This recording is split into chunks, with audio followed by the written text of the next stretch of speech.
ಚಳವಳಿ ತೀವ್ರತೆಯನ್ನು ಪಡೆದು ಬಂದ್ ಕಾಲ್ ಕೊಟ್ಟರು. ಬಂದ್ ಕಾಲ್ ಕೊಟ್ಟು ನರಗುಂದದಲ್ಲಿ ಸುಮಾರು ಒಂದು 3,000 ಜನ ರೈತರು ತಹಸೀಲ್ ಕಚೇರಿಗೆ ಹೋಗಿ ಘೇರಾವ್ ಮಾಡಿದರು. ಬಂದ್ ಮಾಡಲಿಕ್ಕೆ ಟ್ರೈ ಮಾಡಿದರು. ಅಲ್ಲಿ ತಹಸೀಲ್ದಾರ್ ಬಂದ್ ಮಾಡಲಿಲ್ಲ. ಅದರ ಬದಲಿಗೆ ಶೂಟ್ ಅಟ್ ಸೈಟ್ ಆರ್ಡರ್ ಕೊಟ್ಬಿಟ್ರು. ಇಲ್ಲೊಬ್ಬ ಇನ್ಸ್ಪೆಕ್ಟರ್, ಯಂಗ್ ಇನ್ಸ್ಪೆಕ್ಟರ್ ಎಮೋಷ್ನಲ್ ಆಗಿ ಫೈರ್ ಮಾಡಿದರು. ಬಸಪ್ಪ ಅಂತಕ್ಕಂಥ ಒಬ್ಬ ರೈತ ಅಲ್ಲಿ ಸ್ಪಾಟ್ನಲ್ಲೇ ಸಾವನ್ನಪ್ಪಿದರು. ಆಗ ರೈತರಿಗೆ ಸಿಟ್ಟು ಬಂತು. ಆ ಸಿಟ್ಟಿನ ಕೈಯಲ್ಲಿ ರೈತರು ಏನು ಮಾಡ್ತಾರೆ ಅಂತಕ್ಕಂಥ ರೈತರಿಗೆ ಗೊತ್ತಾಗಲಿಲ್ಲ. ಅವರು ತಹಸೀಲ್ ಕಚೇರಿನ ದಾಳಿ ಮಾಡಿದರು. ತಹಸೀಲ್ ಕಚೇರಿಗೆ ಬೆಂಕಿ ಹಾಕಿದರು. ಅಲ್ಲಿಂದ ಒಂದು ರೀತಿ ರೈತರು ಯಾವುದೇ ರೀತಿಯ ಒಂದು ಕಂಟ್ರೋಲ್ ಇರಲಿಲ್ಲ. ಯಾಕಂದರೆ ನ್ಯಾಯಯುತವಾಗಿ ಶಾಂತಿಯುತವಾಗಿ ನಡೀತಕ್ಕಂಥ ಚಳವಳಿಯನ್ನು ಗೋಲಿಬಾರ್ ಮಾಡಿ ಇವತ್ತು ಒಬ್ಬ ರೈತನ ಬಲಿ ತೊಗೊಂಡಿದ್ದರು.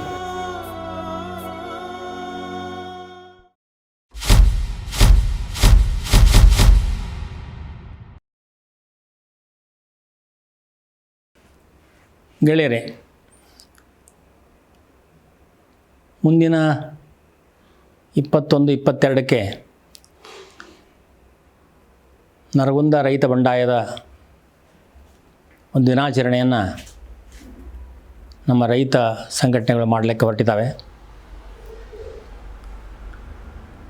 ಆ ಹಿನ್ನೆಲೆಯಲ್ಲಿ ನನಗೆ ಕೆಲವು ನೆನಪುಗಳನ್ನು ತಮ್ಮ ಮುಂದೆ ಹೇಳಲಿಕ್ಕೆ ಇಚ್ಛೆಪಡ್ತಾ ಇದ್ದೀನಿ. ಮೂಲತಃ ರೈತ ಬಂಡಾಯ ನರಗುಂದದಲ್ಲಿ ನಡೆದಾಗ ಆ ದಿನ ನಾನು ಲಾರಿ ಚಾಲಕರ ಮತ್ತು ಕ್ಲೀನರ್ಗಳ ಹೋರಾಟದಲ್ಲಿ ಪಾಲ್ಗೊಂಡು ನನ್ನನ್ನು ಬಂಧನಕ್ಕೆ ಒಳಪಡಿಸಿದರು. ರಾಯಚೂರಲ್ಲಿ ಇದ್ದೆ. 3 ದಿವಸದ ನಂತರದಲ್ಲಿ ನನ್ನನ್ನು ಕೋರ್ಟಿಗೆ ಪ್ರೊಡ್ಯೂಸ್ ಮಾಡುವಾಗ ನನಗೆ ಪತ್ರಿಕೆ ಕೊಟ್ಟದ್ದು ನರಗುಂದ ಬಂಡಾಯ ಆಗಿದೆ ಅಂತೇಳಿ. ನನಗೆ ರಾಯಚೂರ ಕೋರ್ಟ್ನಲ್ಲಿ ನಾನು ವಕೀಲರಾಗಿದ್ದರೂ ಕೂಡ ನನಗೆ ಜಾಮೀನು ನಿರಾಕರಣೆ ಮಾಡಿದರು. ಅದಕ್ಕೆ ಕಾರಣ ಏನಂದರೆ, ನನ್ನನ್ನು ಹೊರಗೆ ಬಿಟ್ಟರೆ ನರಗುಂದ ರೈತ ಬಂಡಾಯಕ್ಕೆ ನಾನು ಬೆಂಬಲ ಕೋರಿ ದೊಡ್ಡ ಮಟ್ಟದಲ್ಲಿ ಆ ಪ್ರದೇಶದಲ್ಲಿ ಹಿಂಸೆ ಆಗುತ್ತೆ ಅಂತಕ್ಕಂಥ ವಾದವನ್ನು ಪಬ್ಲಿಕ್ ಪ್ರಾಸಿಕ್ಯೂಟರ್ ಮಂಡನೆ ಮಾಡಿದರು. ನನಗೆ ಆಶ್ಚರ್ಯ ಆಗಿತ್ತು. ಯಾಕಂದರೆ ನಾನು ಹಳ್ಳಿಯಿಂದ ಬಂದಿದ್ದರೂ ಕೂಡ ರೈತ ಸಂಘಟನೆಯಲ್ಲಿ ತೊಡಗಿಸಿಕೊಂಡಿರಲಿಲ್ಲ ನಾನು, ಮತ್ತು ರೈತರಿಗೂ ನನಗೆ ಯಾವುದೇ ರೀತಿಯ ಸಂಪರ್ಕ ಇರಲಿಲ್ಲ. ಮೂಲತಃ ನಾನು ಕಾರ್ಮಿಕರ ಮಧ್ಯೆ ಕೆಲಸ ಮಾಡ್ತಾಯಿದ್ದೆ. ಪಬ್ಲಿಕ್ ಪ್ರಾಸಿಕ್ಯೂಟರ್ ನನ್ನನ್ನು ರೈತ ಮುಖಂಡ ಅಂತ ಘೋಷಣೆ ಮಾಡಿಬಿಟ್ರು ಕೋರ್ಟ್ನಲ್ಲಿ. ಅದೊಂದು ರೀತಿ ನನಗೆ ಖುಷಿನೇ ಆಗಿತ್ತು, ಇನ್ನೊಂದು ಕಡೆ ದುಃಖ ಆಗಿತ್ತು. ಯಾಕಂದರೆ ನನಗೆ ಬೇಲ್ ಕೊಟ್ಟಿರಲಿಲ್ಲ ಅವರು. ಕೊನೆಗೆ 21 ದಿವಸ ಆಗುವಾಗ ಅಲ್ಲಿಯ ಬಾರ್ ಅಸೋಸಿಯೇಷನ್ನವರು ಕೋರ್ಟನ್ನು ಬಾಯ್ಕಾಟ್ ಮಾಡ್ತೀವಿ ಅಂತ ಹೇಳಿದಾಗ ಅನಿವಾರ್ಯವಾಗಿ ನನಗೆ ಬೇಲ್ ಕೊಟ್ಟರು. ಬೇಲ್ ಕೊಟ್ಟ ತಕ್ಷಣ ಮಾಡಿದ ಮೊದಲೇ ಕೆಲಸ, ನಾನು ಒಂದು ಗ್ರೂಪ್ ಆಫ್ ಫ್ರೆಂಡ್ಸ್ ಕರ್ಕೊಂಡು ನರಗುಂದಕ್ಕೆ ಹೋದದ್ದು. ನಾನು ನರಗುಂದಕ್ಕೆ ಹೋದಾಗ ಅಲ್ಲಿ ಬೊಮ್ಮಾಯಿ ಕಮಿಟಿ ಬಂದಿತ್ತು. ಬೊಮ್ಮಾಯಿ ಅವ್ರ ನೇತೃತ್ವದಲ್ಲಿ ಒಂದು ಕಮಿಟಿಯನ್ನು ಫಾರ್ಮ್ ಮಾಡಿದರು. ಬೊಮ್ಮಾಯಿ ಅವರು ಅಪೋಸಿಷನ್ ಲೀಡರ್ ಆಗಿದ್ದ ಅವಾಗೆ. ಅಲ್ಲಿ ಏನು ಗೋಲಿಬಾರ್ ಆಗಿದೆ, ಯಾಕೆ ಗೋಲಿಬಾರ್ ಆಗಿದೆ ಅಂತಕ್ಕಂಥ ಅಧ್ಯಯನ ಮಾಡಲಿಕ್ಕೆ ಗುಂಡೂರಾವ್ ಸರ್ಕಾರವರು ಅವ್ರನ್ನ ನೇಮಕ ಮಾಡಿತ್ತು. ಆ ಸಮಿತಿ ಎಲ್ಲೆಲ್ಲಿ ಹೋಗುತ್ತೆ ಅವರಿಂದ ನಾವು ಕೂಡ ಹೋದ್ವಿ. ಅಲ್ಲಿ ಹೋಗುವಾಗ ಅದರ ಜೊತೆಗೆ ನನಗೆ GN ನಾಗರಾಜ್ ಅಂತೇಳಿ ಈಗ ಮಾರ್ಕ್ಸಿಸ್ಟ್ ಕಮ್ಯುನಿಸ್ಟ್ ಪಾರ್ಟಿ ಲೀಡರ್ ಆಗಿದ್ದಾರೆ. ಅವರಲ್ಲಿ ಅಧಿಕಾರಿಯಾಗಿದ್ದರು. ಅವರು ರಾಜೀನಾಮೆ ಕೊಡಲಿಕ್ಕೆ ತಯಾರಾಗಿದ್ದವರು. ಆಲ್ಮೋಸ್ಟ್ ತಮ್ಮನ್ನು ತಾವು ರೈತರ ಚಳವಳಿಯಲ್ಲಿ ಪಾಲ್ಗೊಳ್ಳಲಿಕ್ಕೆ ಬೇಕಾಗಿರ್ತಕ್ಕಂಥ ಆಸಕ್ತಿ ಹೊಂದಿರತಕ್ಕಂಥವ್ರು. ಅವ್ರ ಜೊತೆಗೆ ಹೋಗುವಾಗ ನರಗುಂದ ಬಂಡಾಯ ಹೆಂಗಾಯಿತು ಏನಂತಕ್ಕಂಥ ವಿವರಣೆ ನಮಗೆ ಸಿಕ್ಕಿರ್ತಕ್ಕಂಥ. ಮೂಲತಃ BR ಯಾವಗಲ್, ರುದ್ರಪ್ಪನವರು,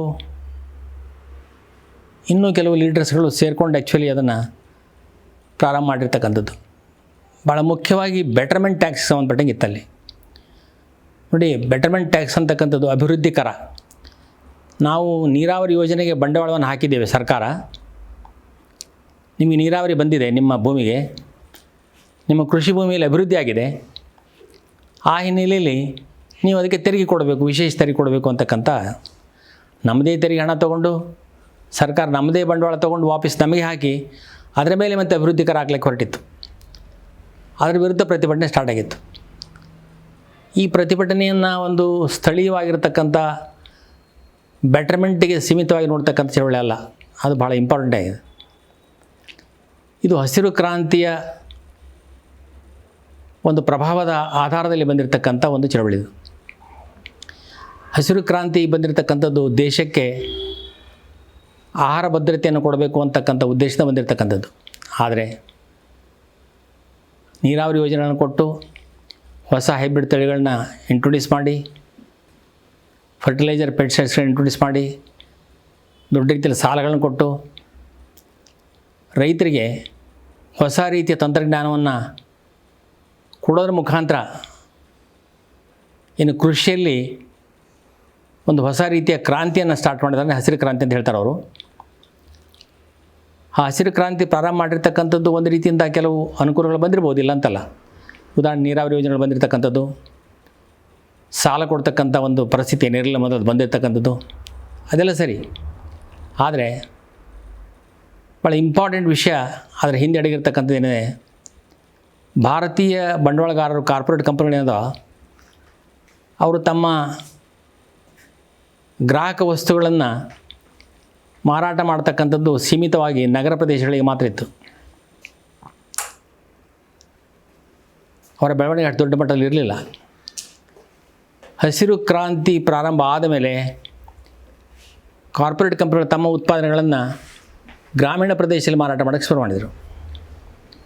ನೋಡಿ, ಆವಾಗೆ ಗ್ರಾಹಕರ ಸಂಖ್ಯೆ 1ಕ್ಕೆ 3 ಪಟ್ಟಾಯಿತು. ಆಗ ನಗರ ಪ್ರದೇಶದಲ್ಲಿ ಕೇವಲ 15-20% ಜನ ಮಾತ್ರ ಇದ್ದರು. ಗ್ರಾಮೀಣ ಪ್ರದೇಶದಲ್ಲಿ ಉಳಿದ 70% ಜನ ಇದ್ದರು, 70-80% ಜನ ಇದ್ದರು. ಹೀಗಾಗಿ ಹೆಚ್ಚಿನ ಗ್ರಾಹಕರನ್ನ ಜೋಡಿಸ್ಕೊಳ್ಳೋಕ್ಕೆ ಸಾಧ್ಯ ಆಯಿತು. ಆಗಲೇ ಅವರಿಗೆ ತಮ್ಮ ಲಾಭದ ಪ್ರಮಾಣ, ಅವರ ಸಂಪತ್ತಿನ ಹೆಚ್ಚಿಗೆ ಮಾಡ್ಕೊಳ್ತಕ್ಕಂಥ ಪ್ರಮಾಣ ಜಾಸ್ತಿ ಆಗ್ತಾ ಹೋಯಿತು.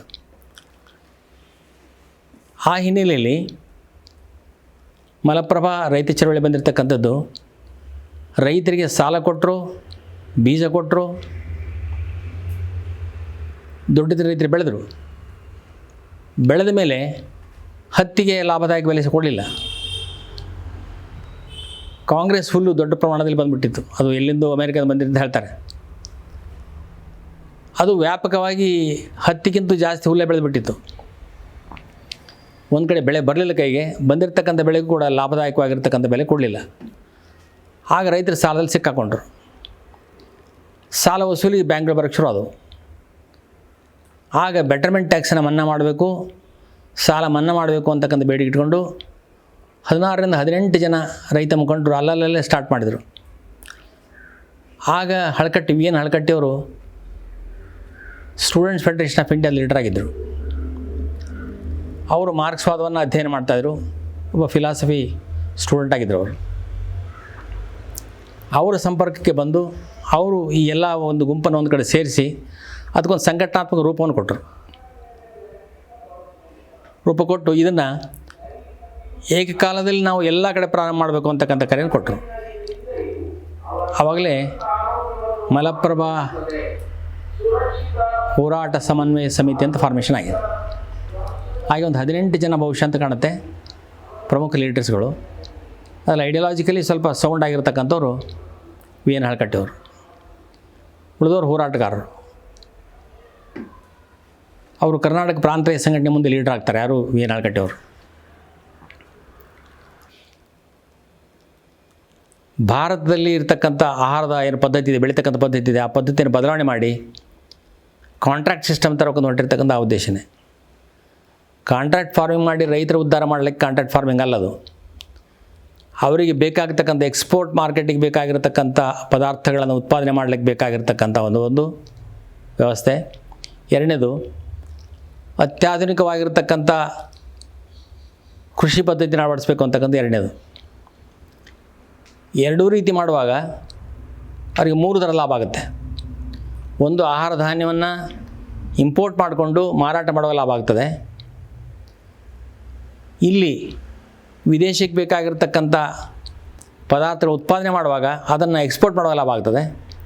ಮೂರನೇದಾಗಿ, ಹೊಸ ಆಧುನಿಕ ತಂತ್ರಜ್ಞಾನ ಬಳಸಿಕೊಂಡು ಕೃಷಿ ಮಾಡುವಾಗ ಕಾಂಟ್ರಾಕ್ಟ್ ಫಾರ್ಮಿಂಗ್ನಲ್ಲಿ ಬೇಕಾಗ್ತಕ್ಕಂಥ ತಂತ್ರಜ್ಞಾನವನ್ನು ಪಾಶ್ಚಿಮಾತ್ಯ ರಾಷ್ಟ್ರಗಳನ್ನು ತರಿಸಿ ಅದನ್ನು ಬಳಕೆ ಮಾಡುವಾಗ ಲಾಭ ಆಗುತ್ತೆ. ಈ 3 ಹಂತದ ಲಾಭಕ್ಕೋಸ್ಕರಾಗಿ ಇವತ್ತು ಈ 3 ಕೃಷಿ ಕಾನೂನುಗಳು ಬಂದಿದ್ದಾವೆ. ಅದರ ವಿರುದ್ಧ ಇವತ್ತು ಭಾಳ ದೊಡ್ಡ ಹೋರಾಟ ನಡೆದಿದೆ. ಬಹುಶಃ ಇಷ್ಟು ದೊಡ್ಡ ಹೋರಾಟ ನಾವೆಲ್ಲ ಕನಸು ಮನಸ್ಸಿನಲ್ಲಿ ಕೂಡ ಆಲೋಚನೆ ಮಾಡೋಕ್ಕೂ ಸಾಧ್ಯ ಇಲ್ಲ, ಅಷ್ಟು ದೊಡ್ಡ ಹೋರಾಟ. ಬಟ್ ಒಂದು ಸ್ಪಷ್ಟ, ಭಾರತ ಸರ್ಕಾರ ಯಾವುದೇ ಕಂಡೀಷನಲ್ಲಿ ಈ ಹೋರಾಟವನ್ನು ಬಗ್ಬಿಡೋಕ್ಕಾಗ್ತಾಯಿಲ್ಲ. ಆ 3 ಕಾಯ್ದೆಗಳನ್ನು ವಾಪಸ್ ತಗೊಳ್ಳೋಕ್ಕಾಗ್ತಾಯಿಲ್ಲ. 3 ಕಾಯ್ದೆಗಳನ್ನು ವಾಪಸ್ ತೊಗೊಳಕ್ಕೆ ಸಾಧ್ಯ ಇಲ್ಲ ಅಂತಕ್ಕಂಥ ನನ್ನ ಸ್ಪಷ್ಟ ಅಭಿಪ್ರಾಯ. ಕಾರಣ ಅಂದರೆ, ನಮ್ಮ ದೇಶದ ಸರ್ಕಾರಗಳು ರಾಜಕೀಯವಾಗಿ ಏನಾದರೂ ಬದಲಾವಣೆ ಮಾಡ್ಬೋದು ವಿನಃ ಅವರು ಆರ್ಥಿಕ ಬದಲಾವಣೆ ಮಾಡ್ತಕ್ಕಂಥ ಶಕ್ತಿ ಅವರಲ್ಲಿಲ್ಲ. ಆರ್ಥಿಕ ಬದಲಾವಣೆ ಮಾಡ್ತಕ್ಕಂಥದ್ದು ಕಾರ್ಪೊರೇಟ್ ಕಂಪ್ನಿಗಳು ನೇರವಾಗಿ ಮಾಡ್ಬೇಕಂತ. ಪ್ರಸ್ತುತ ಕಾರ್ಪೊರೇಟ್ ಕಂಪ್ನಿಗಳು ಭಾಳ ದೊಡ್ಡ ರೀತಿಯಲ್ಲಿ ನಮ್ಮ ದೇಶದ ಸರ್ಕಾರದ ಮೇಲೆ ನಿಯಂತ್ರಣವನ್ನು ಸಾಧಿಸಿದ್ದಾವೆ. ಸೊ ಹೀಗಾಗಿ ಭಾರತ ಸರ್ಕಾರ ಬೇರೆ ಏನಾದರೂ ರಾಜಕೀಯ ತಂತ್ರಗಳನ್ನು ರೂಪಿಸಿ ಅಧಿಕಾರದಲ್ಲಿ ಉಳ್ಕೊಳ್ಬೋದು ವಿನಃ ಈ ಬೇಡಿಕೆಗಳನ್ನ ವಾಪಸ್ ತಗೊಂಡು ರೈತರಿಗೆ ಖುಷಿ ಕೊಡಿಸಿ ಅವ್ರು ರೈತನ ವಾಪಸ್ ಕಳಿಸ್ತಕ್ಕಂಥ ಪರಿಸ್ಥಿತಿ ಇಲ್ಲ, ಅವ್ರ ಕೈಲಿಲ್ಲ ಅದು. ಸೊ ಹೀಗಾಗಿ ಇವತ್ತು ರೈತರೇನು ಹೋರಾಟ ಮಾಡ್ತಾ ಇದ್ದಾರೆ, ಆ ಹೋರಾಟ ಮಾಡ್ತಕ್ಕಂಥ ಮುಂದುವರಿಸಲೇಬೇಕಾಗ್ತದೆ. ಮುಂದುವರಿಸೋ ಜೊತೆಗೇ ಮುಂದಿನ ಚುನಾವಣೆಗಳಲ್ಲಿ ಬಿ ಜೆ ಪಿಯನ್ನು ಸೋಲಿಸ್ಬೋದು ಅಂತಕ್ಕಂಥ ಚರ್ಚೆ ಶುರುವಾಗಿದೆ. ಸರಿ, ಮುಂದಿನ ಚುನಾವಣೆಗಳಲ್ಲಿ ಬಿ ಜೆ ಪಿ ಸೋಲುತ್ತೆ ಅಂತ ಅಂದ್ಕೊಳ್ಳುವ. ಯಾರು ಬರ್ತಾರೆ? ಕಾಂಗ್ರೆಸ್ ಬರ್ಬೋದು, ಇನ್ನೊಂದು ಪಕ್ಷ ಬರ್ಬೋದು, ಒಂದು ಗುಂಪು ಬರ್ಬೋದು, ಎನ್ ಡಿ ಎನೋ ಯು ಡಿ ಎನೋ ಮತ್ತೊಂದು. ಬದಲಾವಣೆ ರೈತರಿಗೇನು ಬರ್ತದೆ? ಏನೂ ಬರೋಲ್ಲ. That is the biggest tragedy of today's situation. ಹೀಗಾಗಿ ಈಗ ಬಿ ಜೆ ಪಿಯನ್ನು ನಾವಿವತ್ತು ಇಳಿಸಬೇಕು ಸರ್ಕಾರದಿಂದ ಅಂತಕ್ಕಂಥದ್ದಕ್ಕಿಂತಲೂ ಜಾಸ್ತಿ ಪರ್ಯಾಯವಾಗಿರ್ತಕ್ಕಂಥ ಧೋರಣೆಗಳನ್ನು ರೂಪಿಸ್ತಕ್ಕಂಥ ಭಾಳ ಅವಶ್ಯಕತೆ ಬೆಳೆದು, ಪರ್ಯಾಯ ಧೋರಣೆಗಳನ್ನು ರೂಪಿಸಿ ಆ ಪರ್ಯಾಯ ಧೋರಣೆಗಳ ಆಧಾರದಲ್ಲಿ ರಾಜಕೀಯ ಗುಂಪುಗಾರಿಕೆ, ರಾಜಕೀಯ ಒಂದು ಒಡನಾಟ, ರಾಜಕೀಯ ಒಂದು ಹೊಸ ಸಮ್ಮೇಳನ ಆಗಬೇಕು ಹೊರತಾಗಿ ಪರ್ಯಾಯ ಬೇಡಿಕೆಗಳಿಲ್ಲದೆ ಮಾಡಿದರೆ ಮುಂದೆ ಬರ್ತಕ್ಕಂಥ ಸರ್ಕಾರವನ್ನು ಕೂಡ ಕಾರ್ಪೊರೇಟ್ ಕಂಪ್ನಿಗಳು ಬಳಸ್ಕೊಳ್ತಾರೆ. ಬಳಸಿಕೊಂಡು ನಮ್ಮ ಶೋಷಣೆ ಮುಂದುವರಿತದೆ. ಆ ಹಿನ್ನೆಲೆಯಲ್ಲಿ ಪ್ರಸ್ತುತ ಹೋರಾಟಗಳಲ್ಲಿ ಸ್ವಲ್ಪ ಬದಲಾವಣೆ ಬೇಕು ಅಂತ ನಾನು ಬಯಸ್ತಾ ಇದ್ದೀನಿ. ನನ್ನ ಅನುಭವ 40 ವರ್ಷ ಅನುಭವ ಇದೆ. ಆದರೆ ಇವತ್ತು ಹೋರಾಟಗಾರರ ಮುಂದೆ ನಾನು ಸಣ್ಣವನಿರ್ಬೋದು, ಅವರ ಅನುಭವಗಳು ಭಾಳ ಇನ್ನೂ ವಿಸ್ತಾರವಾಗಿರ್ಬೋದು. ಅದು ನನಗೇನು ಅನ್ನಿಸ್ತಾ ಇದೆ, ಪ್ರಸ್ತುತ ಹೋರಾಟ ನರೇಂದ್ರ ಮೋದಿಯವರನ್ನು ಕೇಳ್ತಕ್ಕಂಥ ಹೋರಾಟ ಆಗ್ತಾಯಿದೆ. ಭಾರತ ದೇಶದಲ್ಲಿ ಪಾರ್ಲಿಮೆಂಟರಿ ವ್ಯವಸ್ಥೆ ಇರುವಾಗ ನಾವು ನರೇಂದ್ರ ಮೋದಿಯವ್ರನ್ನ ಕೇಳಬೇಕು. ಯಾವ ಪಾರ್ಲಿಮೆಂಟ್ ಸದಸ್ಯರು ನರೇಂದ್ರ ಮೋದಿಯವ್ರನ್ನ ಎಲೆಕ್ಟ್ ಮಾಡಿದಾರೋ ಅವ್ರನ್ನ ಕೇಳಬೇಕಾಗಿದೆ. ಉತ್ತರ ಭಾರತದಲ್ಲಿ ಕೇಳ್ತಕ್ಕಂಥದ್ದಾಗಿದೆ. ಪಾರ್ಲಿಮೆಂಟ್ ಸದಸ್ಯರನ್ನು ಕೇಳ್ತಾ ಇದ್ದಾರೆ, ಇಲ್ಲಂತೇನಿಲ್ಲ. ಅಸೆಂಬ್ಲಿ ಸದಸ್ಯರನ್ನು ಕೇಳ್ತಾರೆ, ಇಲ್ಲಂತೇನಿಲ್ಲ. ಊರಿಗೆ ಬರೋದು ಬೇಡ ಅಂತ ಹೇಳ್ತಾರೆ. ಅದು ಸೀಮಿತವಾಗಿ ಉತ್ತರ ಭಾರತದ ಹರಿಯಾಣ, ಪಂಜಾಬ್, ಉತ್ತರ ಪ್ರದೇಶದ ಕೆಲವು ಭಾಗದಲ್ಲಿ ಮಾತ್ರ ಆಗ್ತಾಯಿದೆ. ದೇಶದ ಉಳಿದ ಕಡೆ ಆಗ್ತಾಯಿಲ್ಲ. ದೇಶದ ಉಳಿದ ಕಡೆ ಕೂಡ ಆಗಬೇಕು ಅಂತಂದರೆ ಎಂ ಪಿಗಳನ್ನು ಕೇಳೋದು ಮಾತ್ರ ಅಲ್ಲ, ಎಂ ಪಿಗಳನ್ನು ಮನವಿ ಪತ್ರ ಕೊಡಲಿಕ್ಕೂ ತಯಾರಿಲ್ಲದಿರ್ತಕ್ಕಂಥ ಪರಿಸ್ಥಿತಿ ನಮ್ಮಲ್ಲಿದೆ. ದಕ್ಷಿಣ ಭಾರತದಲ್ಲಿ ಎಂ ಪಿಗಳಿನ್ನೂ ರೈತನ ಸಂಘಟನೆ ಮಾಡಿ ಹೋರಾಟದ ವಿರುದ್ಧ ಎತ್ತಿಕಡ್ತಕ್ಕಂಥ ಪರಿಸ್ಥಿತಿ ನಿರ್ಮಾಣ ಆಗಿದೆ. ಸೊ ಹೀಗಾಗಿ ಚಳವಳಿಯ ರೂಪರೇಷೆ ಬದಲಾವಣೆ ಆಗಬೇಕು ಅಂತಕ್ಕಂಥ ನನ್ನ ಸ್ಪಷ್ಟವಾಗಿರ್ತಕ್ಕಂಥ ಅಭಿಪ್ರಾಯ. 1992ರಲ್ಲಿ ಸಂವಿಧಾನದ 73ನೇ ಆರ್ಟಿಕಲ್ಗೆ ತಿದ್ದುಪಡಿ ಅಂತಂದು ಪಂಚಾಯಿತಿ ರಾಜ್ಯವನ್ನು ಪಂಚಾಯತ್ ಸರ್ಕಾರ ಅಂತ ಮಾಡಿದ್ದಾರೆ. ನಮ್ಮ ರೈತ ಹೋರಾಟಗಾರರು, ಪ್ರಗತಿಪರರು ಈ ವಿಷಯವನ್ನು ವಿಶೇಷವಾಗಿ ಗಮನಿಸಬೇಕಾಗಿದೆ. ಪಂಚಾಯತ್ ಸರ್ಕಾರ ಅಂದರೆ ಸಂಸತ್ತು ಒಂದು ಸರ್ಕಾರ, ವಿಧಾನಸಭೆ 2ನೇ ಸರ್ಕಾರ, ರಾಜ್ಯ ಸರ್ಕಾರ, 3ನೇ ಸರ್ಕಾರ ಗ್ರಾಮ ಸರ್ಕಾರ, ಗ್ರಾಮ ಪಂಚಾಯತ್ ಸರ್ಕಾರ. ಸಂಸತ್ತಿಗೆ ಇರೋಷ್ಟು ಅಧಿಕಾರ, ವಿಧಾನಸಭೆಗಿರೋಷ್ಟು ಅಧಿಕಾರವನ್ನು ಗ್ರಾಮ ಪಂಚಾಯತ್ ಸರ್ಕಾರ ಕೊಟ್ಟಿದ್ದಾರೆ. ದೇಶದಲ್ಲಿ ಕೇರಳ ಹೊರತುಪಡಿಸಿದರೆ ಎಲ್ಲೂ ಕೂಡ ಗ್ರಾಮ ಪಂಚಾಯತಿ ಸರ್ಕಾರದ ರೂಪದಲ್ಲಿ ಕಾರ್ಯಾಚರಣೆ ಮಾಡ್ತಾ ಇಲ್ಲ. ಈ ಗ್ರಾಮ ಪಂಚಾಯತ್ ಸರ್ಕಾರ ಕೊಟ್ಟಿರ್ತಕ್ಕಂಥ ವಿಷಯಗಳು ಸಂವಿಧಾನದ 11ನೇ ಶೆಡ್ಯೂಲ್ನಲ್ಲಿರ್ತಕ್ಕಂಥ 29 ವಿಷಯಗಳನ್ನು ವರ್ಗಾವಣೆ ಮಾಡಿದ್ದಾರೆ. ಅದರಲ್ಲಿ ಕೃಷಿ ಇದೆ, ತೋಟಗಾರಿಕೆ ಇದೆ, ಕೃಷಿ ಸಂಬಂಧಪಟ್ಟಂಥ ಎಲ್ಲ ವಿಷಯಗಳಿದ್ದಾವೆ, ಸಾಮಾಜಿಕ ನ್ಯಾಯ ಇದೆ, ವಸತಿ ಇದೆ, ವಿದ್ಯುತ್ ಇದೆ, ಶಿಕ್ಷಣ ವ್ಯವಸ್ಥೆ ಇದೆ, ಆರೋಗ್ಯ ಇದೆ, ಹಿಂದುಳಿದಿರ್ತಕ್ಕಂಥ ಜನವಿಭಾಗದ ಅವರ ಅಭಿವೃದ್ಧಿ ಇದೆ. ಒಟ್ಟಾರೆಯಾಗಿ ಗ್ರಾಮದಲ್ಲಿರ್ತಕ್ಕಂಥ ಪ್ರತಿಯೊಂದು ಕುಟುಂಬದ ಕೊಳ್ಳುವ ಶಕ್ತಿಯನ್ನು ಹೆಚ್ಚಿಗೆ ಮಾಡಬೇಕು ಅಂತಕ್ಕಂಥ ಒಂದು ಅಧಿಕಾರವನ್ನು ಆ ಗ್ರಾಮ ಪಂಚಾಯತ್ ಸರ್ಕಾರ ಕೊಟ್ಟಿದ್ದಾರೆ. ಬಟ್ ಎಲ್ಲೂ ಕೂಡ ಗ್ರಾಮ ಪಂಚಾಯತಿ ಸರ್ಕಾರಗಳಾಗಿ ಕಾರ್ಯಾಚರಣೆ ಮಾಡ್ತಾಯಿಲ್ಲ. ಗ್ರಾಮ ಪಂಚಾಯತಿ ಕಾರ್ಯಾಚರಣೆ ಮಾಡೋದು ಹೇಗೆ? 18 ವರ್ಷದ ಮೇಲ್ಪಟ್ಟಿರ್ತಕ್ಕಂಥ ಪ್ರತಿಯೊಬ್ಬ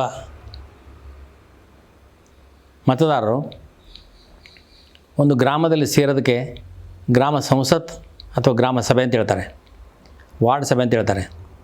ಈ ವಾರ್ಡ್ ಸಭೆಗಳಲ್ಲಿ, ಈ ಗ್ರಾಮ ಸಭೆಗಳಲ್ಲಿ ಸೇರಿ ಅಲ್ಲಿ ನನಗೇನು ಬೇಕಂತ ಪ್ರತಿಯೊಬ್ಬರು ಹೇಳಬೇಕಾಗಿದೆ. ರೈತ ಏನು ಹೇಳಬೇಕಾಗಿದೆ? ನನಗೆ ನೀರು ಬೇಕಾಗಿದೆ, ಕರೆಂಟ್ ಬೇಕಾಗಿದೆ, ಮೋಟ್ರ್ ಬೇಕಾಗಿದೆ, ಬೆಳೆದ ಮಾಲಿಗೆ ಬೆಲೆ ಬೇಕಾಗಿದೆ. ಆ ರೀತಿ ಪ್ರತಿಯೊಂದು ತನಗೆ ಬೇಕಾಗ್ತಕ್ಕಂಥ ವಸ್ತುಗಳನ್ನ, ತನಗೆ ಬೇಕಾಗ್ತಕ್ಕಂಥ ಕಷ್ಟಗಳಿಗೆ ಪರಿಹಾರಗಳನ್ನು ಕೇಳತಕ್ಕಂಥ ಅಧಿಕಾರ ಇದೆ. ಅದೇ ರೀತಿಯಲ್ಲಿ ಕೃಷಿ ಕೂಲಿಕಾರ ತನಗೆ ಬೇಕಾಗ್ತಕ್ಕಂಥ ಕೆಲಸ, ತನ್ನ ಮಕ್ಕಳಿಗೆ ಬೇರೆ ಶಿಕ್ಷಣ, ಆರೋಗ್ಯ, ಈ ರೀತಿಯಲ್ಲಿ ಗ್ರಾಮದ ಪ್ರತಿಯೊಂದು ಕುಟುಂಬ ಕೂಡ ತಮ್ಮ ಬೇಕು ಬೇಡಗಳನ್ನು ಅಲ್ಲಿ ಹೇಳಿ ತೀರ್ಮಾನ ಮಾಡಿ ಆ ತೀರ್ಮಾನವನ್ನು ಜಾರಿ ಮಾಡ್ತಕ್ಕಂಥ ಕೆಲಸ ಮಾತ್ರ ಪಂಚಾಯಿತಿ ಸಮಿತಿ ಮಾಡಬೇಕಾಗಿದೆ. ಅದರ ಪ್ರಸ್ತುತಿ ಏನಾಗ್ತಾ ಇದೆ? ಪಂಚಾಯಿತಿ ಸಮಿತಿಗಳು ಆ್ಯಕ್ಚುಲಿ ತೀರ್ಮಾನ ಮಾಡ್ತಾ ಇದ್ದಾವೆ. ಅದು ಸಂವಿಧಾನ ವಿರೋಧಿ. ಸಂವಿಧಾನ ವಿರೋಧಿಯಾಗಿ ಓಪನ್ ಆಗಿಯೇ ಕೆಲಸ ಮಾಡ್ತಾರೆ, ಆದರೆ ಯಾರೂ ಕೇಳ್ತಾ ಇಲ್ಲ. ಆ ಜಾಗೃತಿ ನಮ್ಮ ಜನರಲ್ಲಿ ಬಂದಿಲ್ಲ. ಹೀಗಾಗಿ ರೈತ ಸಂಘಟನೆಗಳು ಪ್ರತಿಯೊಂದಕ್ಕೂ ಕೂಡ ಏನಪ್ಪ, ರಾಜ್ಯ ಸರ್ಕಾರವನ್ನು ಪ್ರತಿಯೊಂದಕ್ಕೂ ಪಾರ್ಲಿಮೆಂಟನ್ನು ಅಥವಾ ಸಂಸತ್ತನ್ನು ಅಥವಾ ಪ್ರಧಾನಮಂತ್ರಿಗಳನ್ನ ಕೇಳ್ತಕ್ಕಂಥದ್ರ ಬದಲಾಗಿ 29 ಅಂಶಗಳೇನಿದ್ದಾವೆ, ಕೃಷಿ ಪೂರಕವಾಗಿರ್ತಕ್ಕಂಥ ಪ್ರತಿಯೊಂದು ಜೀವನಕ್ಕೆ ಬೇಕಾಗತಕ್ಕಂಥ ಎಲ್ಲ ವಿಷಯಗಳನ್ನ ಗ್ರಾಮ ಪಂಚಾಯಿತಿ ಮಟ್ಟದಲ್ಲಿ ಗ್ರಾಮ ಸಭೆ ಸೇರಿ, ವಾರ್ಡ್ ಸಭೆ ಸೇರಿ ಅಲ್ಲಿ ಚರ್ಚೆ ಮಾಡಿ ತೀರ್ಮಾನ ಮಾಡಿ ಅವುಗಳನ್ನು ಜಾರಿಗೆ ತರಲಿಕ್ಕೆ ಬೇಕಾಗಿರ್ತಕ್ಕಂಥ ಪ್ರಯತ್ನವನ್ನು ನೇರವಾಗಿ ಅಲ್ಲಿ ಜನರ ಮುಖಾಂತರ ಮಾಡಿಸ್ತಕ್ಕಂಥ ಕೆಲಸ ನಮ್ಮ ರೈತ ಸಂಘಟನೆಗಳು ಮಾಡ್ಬೋದಾಗಿದೆ. ಕರ್ನಾಟಕದಲ್ಲಿ 135 ತಾಲೂಕುಗಳಲ್ಲಿ ರಾಜ್ಯ ರೈತ ಸಂಘ ಇದೆ. ಕಬ್ಬು ಬೆಳೆಗಾರ ಸಂಘ ಬೇರಿದೆ, ಕೋಡಿಹಳ್ಳಿ ಚಂದ್ರಶೇಖರ್ ಅವರ ಸಂಘ ಬೇರಿದೆ, ಕರ್ನಾಟಕ ಪ್ರಾಂತ ರೈತ ಸಂಘಟನೆ ಬೇರಿದೆ. ಹೆಚ್ಚು ಕಡಿಮೆ ರಾಜ್ಯದ ಎಲ್ಲ ಗ್ರಾಮಗಳಲ್ಲಿ ಕೂಡ ಯಾವುದಾದ್ರು ಒಂದು ರೈತ ಸಂಘಟನೆ ಇದ್ದೇ ಇದೆ. ಈ ರೈತ ಸಂಘಟನೆಗಳು ಮನಸ್ಸು ಮಾಡಿದರೆ ಕರ್ನಾಟಕದ ಪ್ರತಿಯೊಂದು ಹಳ್ಳಿಯಲ್ಲಿ ರೈತರ ಸಂಕಷ್ಟಗಳಿಗೆ ಕಾರಣ ಆಗಿರ್ತಕ್ಕಂಥ 3 ಕಾಯ್ದೆ ಕಾನೂನುಗಳನ್ನು ವಿರೋಧ ಮಾಡ್ತಕ್ಕಂಥ ಅಲ್ಲೇ ಮಾಡ್ಬೋದು. ಬೇರೆಲ್ಲ ಅವರ ಸಾಲದ ಪ್ರಶ್ನೆ ಆಗಿರ್ಬೋದು, ನೀರಿನ ಪ್ರಶ್ನೆ ಆಗಿರ್ಬೋದು, ಬೆಳೆದ ಮಾಲಿನ್ಯ ಪ್ರಶ್ನೆ ಆಗಿರ್ಬೋದು, ಮಾರುಕಟ್ಟೆ ಪ್ರಶ್ನೆ ಆಗಿರ್ಬೋದು, ಪ್ರತಿಯೊಂದು ವಿಷಯಗಳನ್ನು ಕೇಳೋದ್ರ ಮುಖಾಂತರ ಅಲ್ಲಿ ಘರ್ಷಣೆ ಪ್ರಾರಂಭವಾಗ್ತದೆ. ಅಲ್ಲಿ ಘರ್ಷಣೆ ಆಗೋದು ಯಾರಿಗೆ? ಯಾವ ರಾಜಕೀಯ ಪಕ್ಷ ದೇಶದಲ್ಲಿ ರಾಜ್ಯದಲ್ಲಿದ್ದಾವೋ ಆ ರಾಜಕೀಯ ಪಕ್ಷಗಳ ಕಾರ್ಯಕರ್ತರೇ ಅಲ್ಲಿ ಅಧಿಕಾರದಲ್ಲಿದ್ದಾರೆ. ಅವರು ಜನರ ಹಕ್ಕುಗಳನ್ನು ಬಿಟ್ಟುಕೊಡಲೇಬೇಕಾಗುತ್ತೆ. ಯಾಕಂದರೆ ಅವರಿಗೆ ಬೆಂಬಲವಾಗಿ ರಾಜ್ಯ ಸರ್ಕಾರ ಆಗಲಿ ಅಥವಾ ಕೇಂದ್ರ ಸರ್ಕಾರ ನಿಂದಿರ್ತಾ ಇಲ್ಲ, ಅವ್ರ ಪರವಾಗಿ ಜನರ ಪರವಾಗಿ ನಿಂದಿರ್ತಾ ಇದೆ.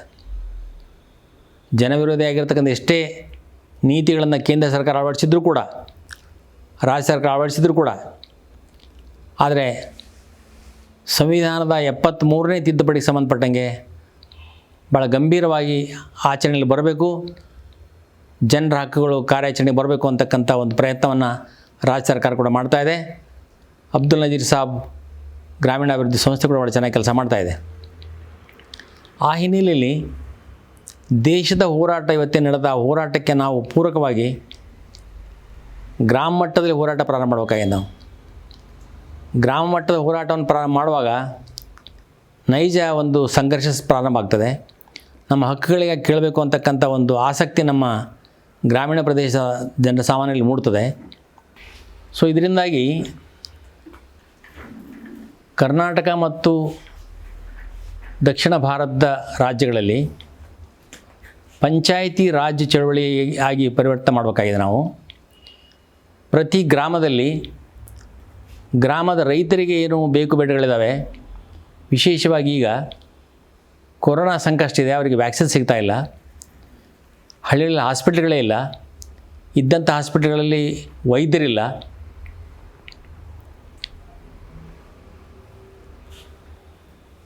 ಈಗ ಮೊನ್ನೆ ಕೊರೋನಾ ಸಮಯದಲ್ಲಿ ಬೆಳೆದಿರ್ತಕ್ಕಂಥ ಮಾಲಿಗೆ ಮಾರುಕಟ್ಟೆ ಸಿಕ್ಕಿಲ್ಲ.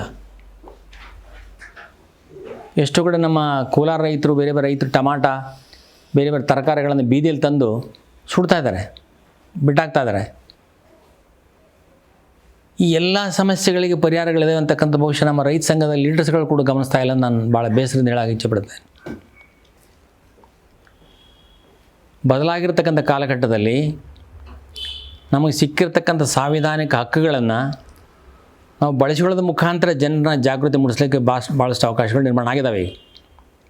ಹೀಗಾಗಿ ಗ್ರಾಮ ಸಭೆಗಳನ್ನು, ವಾರ್ಡ್ ಸಭೆಗಳನ್ನು ಸೇರಿಸಲಿಕ್ಕೆ ನಮ್ಮ ಪ್ರತಿಯೊಂದು ಹಳ್ಳಿಯಲ್ಲಿರ್ತಕ್ಕಂಥ ರೈತ ಸಂಘದ ಕಾರ್ಯಕರ್ತರು, ಬೇರೆ ಬೇರೆ ಯುವಜನ ಸಂಘಟನೆ ಕಾರ್ಯಕರ್ತರು, ಬೇರೆ ಬೇರೆ ಜನ ಸಮೂಹ ಪ್ರಾರಂಭ ಮಾಡಿದರೆ ಒಂದು ವಿಶೇಷವಾಗಿರ್ತಕ್ಕಂಥ ರೀತಿಯಲ್ಲಿ ಚಳವಳಿಯಲ್ಲಿ ಕಟ್ಟಲಿಕ್ಕೆ ಸಾಧ್ಯತೆ ಇದೆ. ಹೇಗೆಂದರೆ ರೈತರ ಸಮಸ್ಯೆಗಳಾಗಿ ಕೇಳ್ತಾರೆ, ಕೃಷಿ ಕಾರ್ಮಿಕರು ತಮ್ಮ ಉದ್ಯೋಗ ಖಾತ್ರಿಯಾಗಿ ಕೇಳ್ತಾರೆ, ಯುವಕರಿಗೆ ಉದ್ಯೋಗಗಳನ್ನ ಕೇಳ್ತಾರೆ ಅಥವಾ ಅದಕ್ಕೆ ಪರಿಹಾರಗಳನ್ನ ಕೇಳ್ತಾರೆ, ಮಹಿಳೆಯರಿಗೆ ಬೇಕಾಗಿರ್ತಕ್ಕಂಥ ಟ್ರೈನಿಂಗ್ ಕೇಳ್ತಾರೆ, ಮಕ್ಕಳಿಗೆ ಶಿಕ್ಷಣ ಕೇಳ್ಬೋದು, ಆರೋಗ್ಯ ಸಂಬಂಧಪಟ್ಟಂಥ ವಿಷಯ ಕೇಳ್ಬೋದು. ಈ ರೀತಿಯಲ್ಲಿ ಪ್ರತಿಯೊಂದು ವಿಷಯಗಳನ್ನು ಚರ್ಚೆ ಮಾಡಿ ತೀರ್ಮಾನ ಮಾಡಬೇಕಾಗಿರ್ತಕ್ಕಂಥ ಅಧಿಕಾರ ಆ ಸರ್ಕಾರ ಕೊಟ್ಟಿದ್ರೆ. It's A government. ಪಂಚಾಯಿತಿ ಒಂದು ಸರ್ಕಾರ, ಗ್ರಾಮ ಒಂದು ಸರ್ಕಾರ ಅಂತಕ್ಕಂಥ ಅರಿವು ನಮ್ಮಲ್ಲಿ ಬಹುಶಃ ಚುನಾಯಿತ ಪ್ರತಿನಿಧಿಗಳಿಗಿಲ್ಲ, ಅಧಿಕಾರಿಗಳಿಗಿಲ್ಲ. ಸ್ವಲ್ಪ ಗೊತ್ತಿರ್ಬೋದು ಅಧಿಕಾರಿಗಳಿಗೆ, ಆದರೆ ಜನಸಾಮಾನ್ಯರಂದ್ರೆ ಇಲ್ಲವೇ ಇಲ್ಲ. ದುರಾದೃಷ್ಟ ಏನಂದರೆ ನಮ್ಮ ರೈತ ಚಳವಳಿಯಲ್ಲಿರ್ತಕ್ಕಂಥ ನಾಯಕರು ಈ ವಿಷಯಕ್ಕೆ ಗಮನ ಕೊಡ್ತಾ ಇಲ್ಲ ಅಂತಕ್ಕಂಥ ನನ್ನ ನೋವಿನ ಪ್ರಶ್ನೆ ಆಗಿದೆ. ಹೀಗಾಗಿ ನಾವು ಪಂಜಾಬ್ ಮಾದರಿಯ ಚಳವಳಿಯನ್ನು ಕಟ್ಟಬೇಕಾದ್ರೆ ಗ್ರಾಮ ಮಟ್ಟದಲ್ಲಿ ಗ್ರಾಮದ ದಿನನಿತ್ಯದ ಬೇಡಿಕೆಗಳನ್ನು, ಮತ್ತು 3 ಕೃಷಿ ಕಾಯ್ದೆಗಳು, ಮಿನಿಮಮ್ ಸಪೋರ್ಟ್ ಪ್ರೈಸ್ ಪ್ರಶ್ನೆ ಇವತ್ತಿಲ್ಲ ಅವ್ರ ಮುಂದೆ ದಿನನಿತ್ಯದ ಸಮಸ್ಯೆಗಳು ದೊಡ್ಡ ಸಮಸ್ಯೆಗಳಾಗಿದ್ದಾವೆ. ಆ ಸಮಸ್ಯೆಗಳಿಗಾಗಿ ನಾವು ಅವ್ರನ್ನ ಎಬ್ಬಿಸಿದರೆ ಮುಂದೆ ದೊಡ್ಡ ಚಳವಳಿಗೆ, ರೈತ ಚಳವಳಿಗೆ, ಅವರು ರಾಷ್ಟ್ರಮಟ್ಟ ಚಳವಳಿಗೆ ಜಾಯ್ನ್ ಆಗ್ತಾರೆ. ಆ ಹಿನ್ನೆಲೆಯಲ್ಲಿ ಇವತ್ತು ಆಗಬೇಕಾಗಿರ್ತಕ್ಕಂಥದ್ದು ರಾಷ್ಟ್ರ ಮಟ್ಟದಲ್ಲಿ ಪರ್ಯಾಯವಾಗಿರ್ತಕ್ಕಂಥ, ರೈತರಿಗೆ ಪರ್ಯಾಯವಾಗಿರ್ತಕ್ಕಂಥ, ಕಾರ್ಪೊರೇಟ್ ವ್ಯವಸ್ಥೆಗೆ ಪರ್ಯಾಯವಾಗಿರ್ತಕ್ಕಂಥ ಬೇಡಿಕೆಗಳು, ಯುವಕರಿಗೆ ಪರ್ಯಾಯವಾಗಿರ್ತಕ್ಕಂಥ ಉದ್ಯೋಗ ಉತ್ಪಾದನೆ ಮಾಡ್ತಕ್ಕಂಥ ಕೈಗಾರಿಕೆಗಳು ಗ್ರಾಮೀಣ ಮಟ್ಟದಲ್ಲಿ ಬರಬೇಕಾಗಿದೆ. ವಿಶೇಷವಾಗಿ ಈಗ ಉದ್ಯೋಗಗಳು ಉತ್ಪಾದನೆ ಆಗಲಿಕ್ಕೆ ಸಾಧ್ಯ ಇರತಕ್ಕಂಥದ್ದು ಕೃಷಿ ವಲಯದಲ್ಲಿ ಮಾತ್ರ ಸಾಧ್ಯ ಇದೆ. ಕೃಷಿ ವಲಯದಲ್ಲಿ ಉತ್ಪಾದನೆ ಆಗ್ತಕ್ಕಂಥ ನಮ್ಮ ಉತ್ಪಾದನೆಗಳನ್ನು ಮೌಲ್ಯವರ್ಧನೆ ಮಾಡ್ತಕ್ಕಂಥದ್ದು, ಗ್ರಾಮೀಣ ಪ್ರದೇಶದಲ್ಲಿರ್ತಕ್ಕಂಥ ಕೃಷಿ ಕೈಗಾರಿಕೆ ಪ್ರಾರಂಭ ಮಾಡ್ತಕ್ಕಂಥದ್ದು, ಆ ಮುಖಾಂತರ ಅಂತಾರಾಷ್ಟ್ರೀಯ ಮಾರುಕಟ್ಟೆಗೆ ಬೇಕಾಗ್ತಕ್ಕಂಥ ಆಹಾರ ಪದಾರ್ಥಗಳನ್ನು ಕೂಡ ನಾವೇ ಬೆಳೀತಕ್ಕಂಥದ್ದು, ಅದಕ್ಕೆ ಬೇಕಾಗಿರ್ತಕ್ಕಂಥ ಸೆಲ್ಫ್ ಹೆಲ್ಪ್ ಗ್ರೂಪು, ಸಹಕಾರಿ ಸಂಘನೋ ಯಾವುದಾದ್ರು ಒಂದು ಮಾರ್ಗದಲ್ಲಿ ನಮ್ಮ ರೈತರ ಮಧ್ಯೆ ಒಂದು ಗುಂಪುಗಳನ್ನ ಮಾಡಿಕೊಂಡು ITBTಲಿರ್ತಕ್ಕಂಥ ಸಾಕಷ್ಟು ಮಂದಿ ಜನ ಇವತ್ತು ತಮ್ಮ ಉದ್ಯೋಗಗಳನ್ನು ಕಳ್ಕೊಂಡು, ಇನ್ನು ಕೆಲವರು ಇವತ್ತಿನ ನಾಳೆ ನಮಗೆ ಸಂಕಷ್ಟ ಬರುತ್ತೆ ಅಂತ ಅನ್ನೋ ಕಾರಣದಿಂದ ಹಳ್ಳಿಗಳಿಗೆ ಬಂದಿದ್ದಾರೆ. ಅವ್ರುಗಳನ್ನು ಇವತ್ತು ಮುಂದಿಟ್ಟುಕೊಂಡು ಅವ್ರ ನೇತೃತ್ವ ಕೊಟ್ಟು ನಮ್ಮ ರೈತ ವಲಯಕ್ಕೆ ಮಾರುಕಟ್ಟೆಯನ್ನು ಕೊಡಲಿಕ್ಕೆ ಬೇಕಾಗಿರೋದಕ್ಕೆ ಪ್ರಯತ್ನ ಮಾಡಬೇಕಾಗಿದೆ. ಅದಕ್ಕೆ ಪಂಚಾಯತ್ ಸಮಿತಿಗಳು, ಅಲ್ಲಿರ್ತಕ್ಕಂಥ ಸೊಸೈಟಿಗಳು, ಅಲ್ಲಿರ್ತಕ್ಕಂಥ ಸಹಕಾರ ಸಂಘಗಳು ಸಹಕಾರ ಮಾಡಲೇಬೇಕಾಗಿರ್ತಕ್ಕಂಥ ಕಾನೂನಾತ್ಮಕವಾಗಿರ್ತಕ್ಕಂಥ ಅಧಿಕಾರವನ್ನು ಕೊಟ್ಟಾರೆ. ಅದನ್ನು ಬಳಸ್ಕೊಳ್ತಕ್ಕಂಥ ಪ್ರಯತ್ನ ಎಷ್ಟು ಆಗ್ತಾಯಿಲ್ಲ. ಸೊ ಹೀಗಾಗಿ ಇವತ್ತು ರಾಷ್ಟ್ರಮಟ್ಟ ಚಳವಳಿಯನ್ನು ಬೆಳೆದಿದೆ. ಆ ಚಳವಳಿಗೆ ನಾವು ಏನಾದರೂ ಪ್ರೋತ್ಸಾಹ ಕೊಡಬೇಕು, ಆ ಚಳವಳಿಗೆ ನಾವು ಬಲ ಕೊಡಬೇಕು ಅಂತ ಇಚ್ಛೆ ಪಡೋದಾದರೆ ನಾವು ಗ್ರಾಮ ಮಟ್ಟದಲ್ಲಿ ಗ್ರಾಮದ ದಿನನಿತ್ಯದ ಸಮಸ್ಯೆಗಳಿಗೆ, ಆ ಬೇಡಿಕೆಗಳಿಗೆ ಸ್ಪಂದನೆ ಮಾಡೋದ್ರ ಮುಖಾಂತರ ವಾರ್ಡ್ ಸಭೆಗಳನ್ನು ಗ್ರಾಮ ಸಭೆಗಳನ್ನು ಮಾಡಲಿಕ್ಕೆ ಪ್ರಾರಂಭ ಮಾಡಿದರೆ ಇಡೀ ರಾಷ್ಟ್ರ ಮಟ್ಟದಲ್ಲಿ ರೈತರ ಚಳವಳಿಯನ್ನು ದೊಡ್ಡ ರೀತಿಯಲ್ಲಿ ಕಟ್ಟಕ್ಕೆ ಸಾಧ್ಯ ಆಗ್ತದೆ. ಆ ರೈತರ ಚಳವಳಿಗೆ ಯುವಕರು ಸೇರಿಕೊಳ್ತಾರೆ, ಮಹಿಳೆಯರು ಸೇರಿಕೊಳ್ತಾರೆ, ಕೃಷಿ ಕಾರ್ಮಿಕರು ಸೇರಿಕೊಳ್ತಾರೆ, ಗ್ರಾಮೀಣ ಪ್ರದೇಶದ ಎಲ್ಲ ವಿಭಾಗದವರು ಸೇರಿಕೊಳ್ತಾರೆ. ಯಾಕಂದರೆ ಒಂದೊಂದು ಪಂಚಾಯತ್ಗೆ 2 ಕೋಟಿ 3 ಕೋಟಿ 4 ಕೋಟಿ 5 ಕೋಟಿ ದುಡ್ಡು ಬರ್ತಾಯಿದೆ. ಇಷ್ಟೆಲ್ಲ ದುಡ್ಡು ಬಂದರೂ ಕೂಡ ಆ ದುಡ್ಡು ಬೇರೆ ಯಾವುದಲ್ಲ, ನಮ್ಮ ತೆರಿಗೆ ಹಣನೇ ಬರ್ತಾಯಿದೆ.